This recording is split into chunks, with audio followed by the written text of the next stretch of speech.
মদিনায় রাসূল সাল্লাল্লাহু আলাইহি সাল্লামের যুগে অথবা সাহাবাদের যুগে একটা ঘটনা আমি পড়েছিলাম, সহিহ একটা ঘটনা,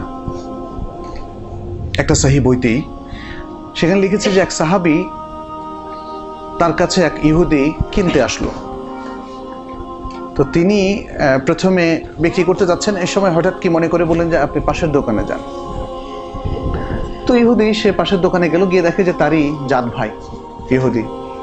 তো সেখান থেকে সে কিনলো, কিনে হঠাৎ তার কৌতূহল জাগলো যে উনি কেন আমার কাছে বিক্রি করলেন না, তার দোকানে তো দেখলাম যে একই জিনিস আছে, তারপর তিনি কেন আমার পাশের দোকানে পাঠালেন।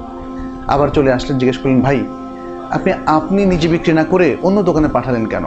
আপনারটা কি ভেজাল নাকি কি?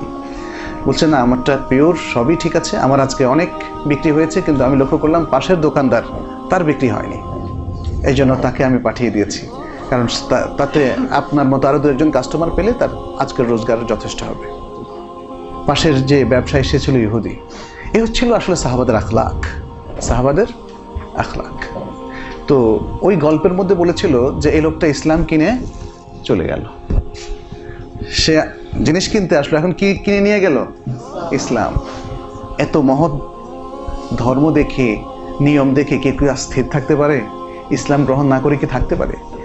এ হচ্ছে মুসলিম সেই সাহাবা ব্যবসায়ীদের ক্যারেক্টার, বৈশিষ্ট্য, সৌন্দর্য, বিউটি। কিন্তু আজকে কোথায় কোথায় সেই সৌন্দর্য? আজকে একজন আরেকজনকে ঠকানোর জন্য কি প্রাণান্তকর চেষ্টা, দুর্নীতি, ধোঁকাবাজি, ঋণ খেলাপি, অর্থনৈতিক কর্মকাণ্ডকে সুন্দর করুন, বৈধ করুন এবং শরীয়তের আঙ্গিকে পরিচালনা করুন, তাহলে এই ভূখণ্ডে আল্লাহ তাআলার বরকত নেমে আসবে, কারণ তার ওয়াদা, ইন্নাল্লাহা লা ইউখলিফুল মিআদ, আল্লাহ কোনো ওয়াদা কখনো ভঙ্গ করেন না। আল্লাহ তাআলা আমাদের সবাইকে তৌফিক দান করুন।